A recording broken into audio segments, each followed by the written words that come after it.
ঢাকার রাজপথ কাঁপায় দেওয়ার মতো শক্তি কিন্তু ঐক্যবদ্ধ বাংলাদেশ জোটের আছে। এটা মাথায় রাখতে হবে তারেক রহমানকে। আপনাকে হুঁশিয়ার করছি, আপনাকে সতর্ক করছি। আপনি যদি সত্যিই বাংলাদেশ চালাইতে চান, নেতৃত্ব দিতে চান, আপনার এই নব্য আওয়ামী ফ্যাসিবাদ আপনার দলের ভিতরে যারা হচ্ছে তাদেরকে যদি নিয়ন্ত্রণ করতে না পারেন, তাহলে আপনি সিভিয়ারলি ফেল করবেন এবং আপনার পতন আওয়ামী লীগের হাসিনার থেকেও খারাপ পতন হবে সামনের দিনগুলোতে। আমরা এই ধরনের সিচুয়েশনে ৬১,০০০ ভোট পাইছি। আপনারা শুধু বিবেচনা করে দেখেন যেই লেভেলের ভয়, টাকা, লেনদেন এই ক্যাম্পেইন আমাকে করতে হয়েছে। সেইখানে আমরা বোধ করছি যে বাংলাদেশকে এই ভয়ের রাজনীতি মুক্ত একটা জায়গা আমরা তৈরি করতে চাই। কেউ কাউকে ভয় দেখিয়ে ভোট দিতে বাধ্য করবে না। ভোট দেওয়ার পরে তার বাড়িতে রামদা পাঠানো হবে না। আজকে সকালে আমার সাথে এসে বাড়িতে লোকজন দেখা করে গেছে, এলাকায় থাকতে পারছে না, রামদা পাঠিয়েছে রাতের বেলা। ছেলেপেলেরা সবাই পলাতক, হাজার হাজার লোকজন পলাতক। বরিশালে, ঢাকায় চলে গেছে, স্পিড বোটে বের হয়ে চলে গেছে। লোকদেরকে এরকম শত শত লোকদেরকে আমাদেরকে পার করে দিতে হয়েছে। তো এটা তো আওয়ামী লীগের সময় আমরা দেখছি। এবং একই লোক, এই বিএনপির লোকজন যারা আজকে গুন্ডামি মাস্তানি করতেছে, এরাই কিন্তু ধান খেতে পাট খেতে গত 16 বছর ছিল। এই জালেমদের, আজকে মজলুমদেরকে নিজেদের নির্যাতনের শিকার হওয়ার পরেও, নিজেরা মজলুম থাকার পরেও 16 বছর যে আবার জালেম হয়ে উঠতেছে, একই জুলুম করতেছে, তারা ভুলে গেছে 24-এর গণ আন্দোলনের কথা। ভোটের পার্সেন্টেজ আর শতাংশের পার্সেন্টেজ যাই হোক, ঢাকার রাজপথ কাঁপায় দেওয়ার মতো শক্তি কিন্তু ঐক্যবদ্ধ বাংলাদেশ জোটের আছে। এটা মাথায় রাখতে হবে তারেক রহমানকে এবং বিএনপিকে। আপনারা সরকার গঠন করেন, আপনাদেরকে অভিনন্দন, কিন্তু মাথায় রাখবেন, আমার বাড়িতে আসছে ছাত্র দলের ছেলেপেলে লোক পাঠাইছে আমাকে জবাবদিহিতা চাওয়ার জন্য যে তার ভাইরে কেন্দ্র দখল করার সময় সেনাবাহিনী পিটাইছে কেন। আমার বাড়িতে এসে জিজ্ঞেস করছে আমি লোক পাঠাইছি কিনা, আমি নাম দিছি কিনা, আমি ছবি দিছি কিনা। মানে এদের কত বড় দুঃসাহস হয়েছে চিন্তা করেন। এই বিএনপির ফ্যাসিবাদীদের, নতুন ফ্যাসিবাদ যেগুলো দেখতে পাচ্ছি, এরপর কর্মীদের কি অবস্থা। তাহলে আমাদের বক্তব্য খুব পরিষ্কার। আমরা গণমাধ্যমের ভাইদেরকে বলবো যে আপনারা রাষ্ট্রের হয়ে, জনগণের হয়ে যেটা করছেন সেটা তো অবশ্যই আপনারা করে যাবেন। আর এই নির্বাচনের চটদখল যেটা, এটা নির্বাচনী চটদখল বলবো আর কি, যে এই রকম চটদখলের নির্বাচন করে যারা ক্ষমতায় যাচ্ছেন তারা দয়া করে 24 ভুলে যাবেন না।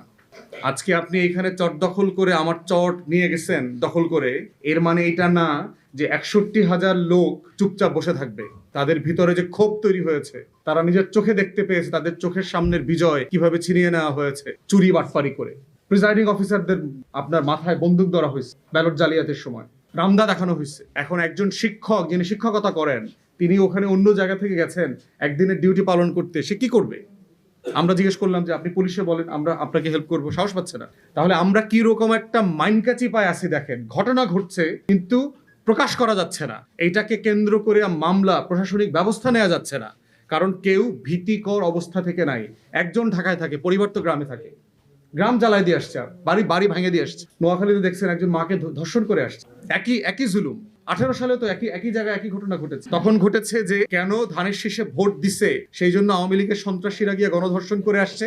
আজকে বিএনপিকে কেন ভোট দেয় নাই সেই জন্য গণধর্ষণ করেছে। জুলুম তো একই নারী, আমার একই বোন তো একই রকম ভিকটিম হইলো, জুলুমের শিকার হইলো। তো এই বাংলাদেশ চাই না বলেই তো 24-এ গণ আন্দোলন হয়েছে। এই বাংলাদেশ চাইলে তো আমরা এই নির্বাচন করবার প্রয়োজন ছিল না, আপনারা দখল করে নিয়ে যাইতেন, বললেই হইতো।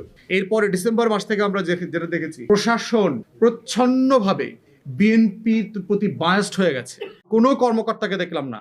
আজকে যারা ভোট কেন্দ্রে ঝামেলাগুলো করেছে না, এদের প্রত্যেকের নাম পরিচয় কেন্দ্রভিত্তিক আমরা কিন্তু প্রশাসনকে দিয়েছি, রিটার্নিং অফিসারকে দিয়েছি, ডিসিকে দিয়েছি, এসপি কে দিয়েছি, রেঞ্জের ডিআইজি, কমিশনারদেরকে দিয়েছি, এবং তারা এই কাজগুলো করেছে। একটা লোককে গ্রেফতার করা হয়নি। আমরা সবাইকে বলেছিলাম 3 সপ্তাহের জন্য বিশেষ ক্ষমতা আইনে আপনি ডিটেইন করেন।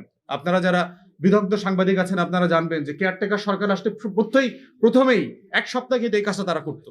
সারা বাংলাদেশে স্ট্রাইকিং ফোর্স নামিয়ে আপনার যারা এই কেন্দ্র দখল করবে এই ধরনের 5-7-10 হাজার লোক গ্রেফতার করে ফেলতো। আমার আসনেও যদি একই রকম 50 থেকে 100টা লোককে ডিটেইন করা হইতো, এইখানে অভাবনীয় ভালো নির্বাচন হইতে পারত। কোনো চট দখলের ঘটনা ঘটতো না, কাউকে গ্রেফতার করা হয়নি। তাহলে প্রশাসন প্রচ্ছন্নভাবে চেয়েছে যে চট দখলের ঘটনা ঘটুক, এখানে ব্যালট জালিয়াতি হোক, একটা পার্টিকুলার মার্কা দল ক্ষমতায় আস। প্রশাসনকেও মনে করায় দিচ্ছি, বহু আইজি, সচিব, প্রধান নির্বাচন কমিশনাররা কিন্তু জেলের ভাত খাইতেছে। আপনারাও সাবধান, আমরা কাউকে ভুলে যাই নাই।